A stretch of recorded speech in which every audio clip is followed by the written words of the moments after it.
Hello students, स्वागत है आपका हमारे डिजिटल प्लेटफॉर्म पर। आज के सेशन में अपन डिस्कस करने वाले हैं क्लास 10th के बारे में। क्लास 10th की ज्योग्राफी में आपका पहला चैप्टर दिया हुआ है संसाधन एवं विकास के बारे में। आज के सेशन में अपन डिस्कस करेंगे।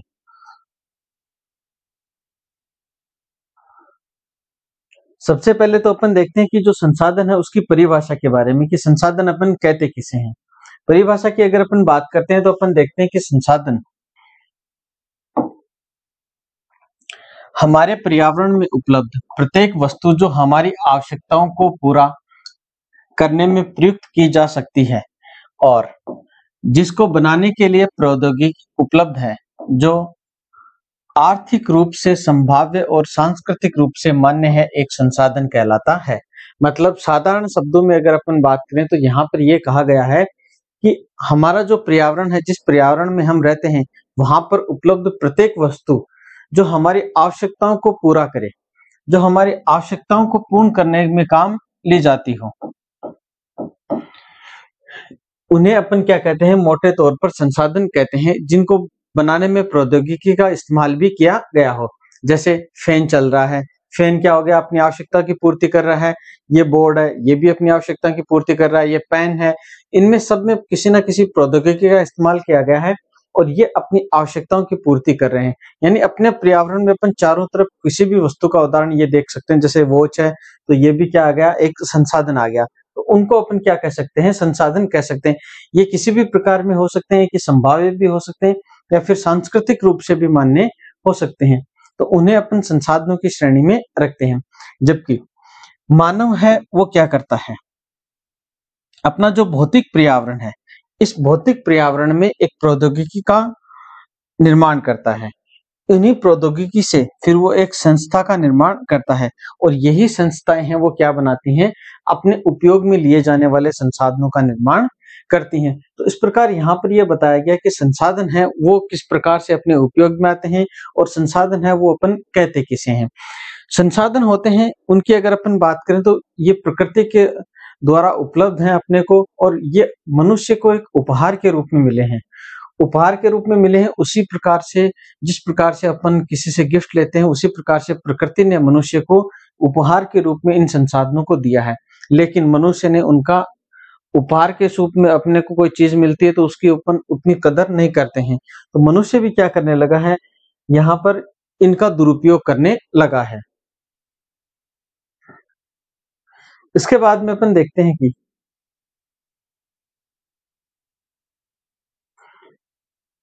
उत्पत्ति के आधार पर अगर अपन संसाधनों का वर्गीकरण करते हैं तो अपन देखते हैं कि सबसे पहला वर्गीकरण आता है उत्पत्ति के आधार पर। उत्पत्ति के आधार पर अपन देखते हैं कि जो संसाधन होते हैं वो दो प्रकार के होते हैं, एक तो जैव होते हैं और दूसरे अजैव संसाधन होते हैं। नंबर 2 पे होते हैं समाप्यता के आधार पर। समाप्यता के आधार पर भी दो प्रकार के होते हैं। नंबर 1 पे होते हैं नवीनीकरण योग्य और नंबर 2 पे होते हैं अनवीनीकरण योग्य, यानी जिनका निर्माण है नवीनीकरण किया जा सके और जिनका नवीनीकरण नहीं किया जा सकते, ये दो प्रकार के होते हैं। जबकि नंबर 3 पे आता है स्वामित्व के आधार पर। स्वामित्व के आधार पर अपन बात करते हैं व्यक्तिगत, यानी कि जिसपे किसी एक ही व्यक्ति का अधिकार होता हो, वो व्यक्तिगत संसाधन कहलाते हैं। जैसे ये पेन है, इस पे एक मेरे अकेले का अधिकार है, तो ये मेरा क्या हो गया, एक व्यक्तिगत संसाधन हो गया। नंबर 2 पे आते हैं सामुदायिक संसाधन। सामुदायिक संसाधन है, जैसे अपन कह सकते हैं कि अपना कोई लोन है, उसमें सब लोग आके बैठते हैं, तो एक सामुदायिक प्रकार का हो गया। तो सामुदायिक रूप से भी हो सकते हैं। नंबर 3 पे आते हैं राष्ट्रीय, यानी किसी एक राष्ट्र या देश का जिन पे अधिकार होता हो वो राष्ट्रीय हैं। और नंबर 4 पे आते हैं अंतर्राष्ट्रीय प्रकार के संसाधन हो सकते हैं। तो ये 4 प्रकार के संसाधन होते हैं, स्वामित्व के आधार पे हो सकते हैं। जबकि नंबर 4 पे अपन बात करते हैं विकास के स्तर के आधार पर। विकास के स्तर के आधार पर बात करें तो नंबर 1 पे आते हैं संभावित संसाधन, नंबर 2 पे आते हैं विकसित और भंडार संसाधन, और नंबर 3 पे आते हैं संचित कोष संसाधन। ठीक है, तो ये 4 प्रकार के जो संसाधन हैं वो अपने को देखने को मिलते हैं। नेक्स्ट अपन बात करते हैं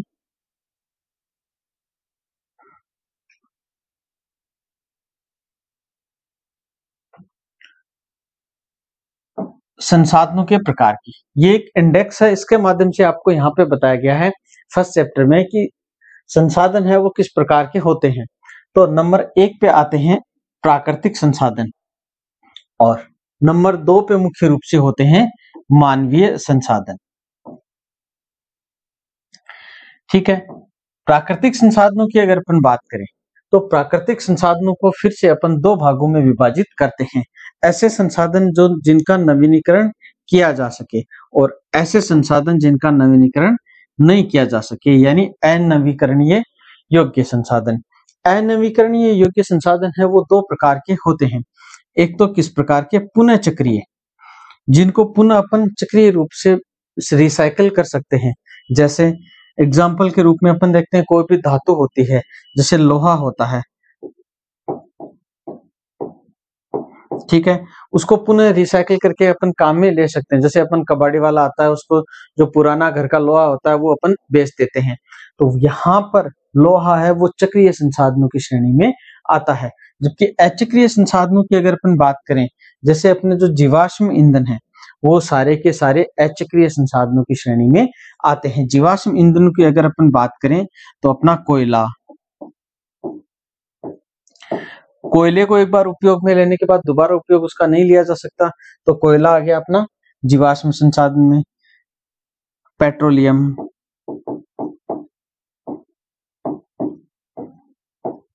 पेट्रोलियम को भी अपन एक बार उपयोग में लेने के बाद दोबारा उपयोग नहीं ले सकते।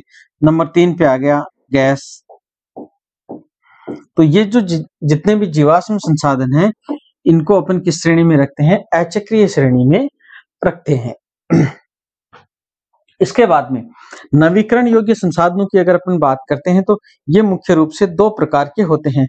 नंबर 1 पे तो अपन बात करते हैं सतत अथवा प्रवाह के रूप में। जैसे अपन किसका काम में ले सकते हैं, जल और पवन को काम में ले सकते हैं, ठीक है। जबकि जैव नंबर 2 पे आते हैं जैव। जैवों के अंदर अगर अपन बात करें तो नंबर 1 पे आते हैं प्राकृतिक वनस्पति के रूप में आते हैं, और नंबर 2 पे आते हैं वन्य जीवों की श्रेणी में आते हैं। तो ये सारे के सारे जो संसाधन हो गए वो प्राकृतिक संसाधन हैं। जबकि मानवीय संसाधनों की अगर अपन बात करें तो वो दो रूप से मुख्य रूप में देखने को मिलते हैं। नंबर 1 पे आते हैं संरचना एवं संस्थाएं आती हैं, और नंबर 2 पे आते हैं मात्रा और गुणवत्ता आती है। तो इस प्रकार से अपन ने एक इंडेक्स के माध्यम से देखा कि संसाधन है वो अपने को इस प्रकार से मिलते हैं। ये इंडेक्स है, इसको आपको देख के जाना है।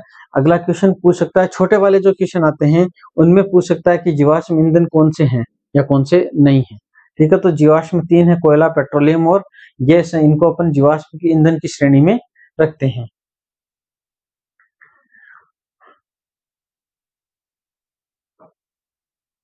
नेक्स्ट अगर अपन बात करें तो अपन देखते हैं कि संसाधनों का विकास। संसाधनों के विकास की अगर अपन बात करें तो यहाँ पर अपन देखते हैं कि विकास वो संसाधनों का किस प्रकार से हुआ है।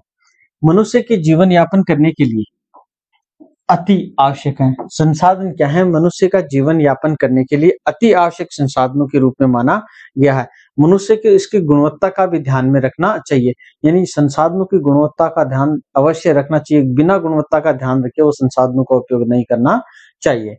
इसके बाद में आता है मानव ने इनका अंधाधुंध उपयोग किया, जिससे निम्न समस्याएं हैं वो पैदा हो गई हैं। मनुष्य ने क्या किया, इन संसाधनों का अंधाधुंध उपयोग किया। जैसे अपन देखते हैं आज के टाइम जो खनन कार्य हो रहा है उसको अपन अंधाधुंध श्रेणी में ले सकते हैं, यानी कि बहुत अधिक मात्रा में खनन कार्य है वो मनुष्य कर रहा है। तो अंधाधुंध उपयोग किया तो इसमें क्या हाश हुए, क्या समस्याएं पैदा होगी। नंबर 1 पे अपन बात करते हैं लालचवश संसाधनों का हाश हो रहा है। मनुष्य क्या है, एक लालची प्रवृत्ति का है, और सबसे ज्यादा क्या करता है वो पैसे कमाने की सोचता है। पैसे कमाने की सोचता है तो वो क्या करता है, उनका अंधाधुंध दोहन करना शुरू कर देगा। तो मनुष्य ने क्या किया, लालच व संसाधनों का हाश करता चला गया। नंबर 2 पे अपन बात करते हैं कुछ ही लोगों तक संसाधनों की पहुंच होना, यानी कि जो जितने भी अपन संसाधन देखते हैं उन संसाधनों की पहुंच है वो कुछ ही लोगों तक अपने को देखने को मिलती है। इससे क्या हो गया, गरीब और अमीर के बीच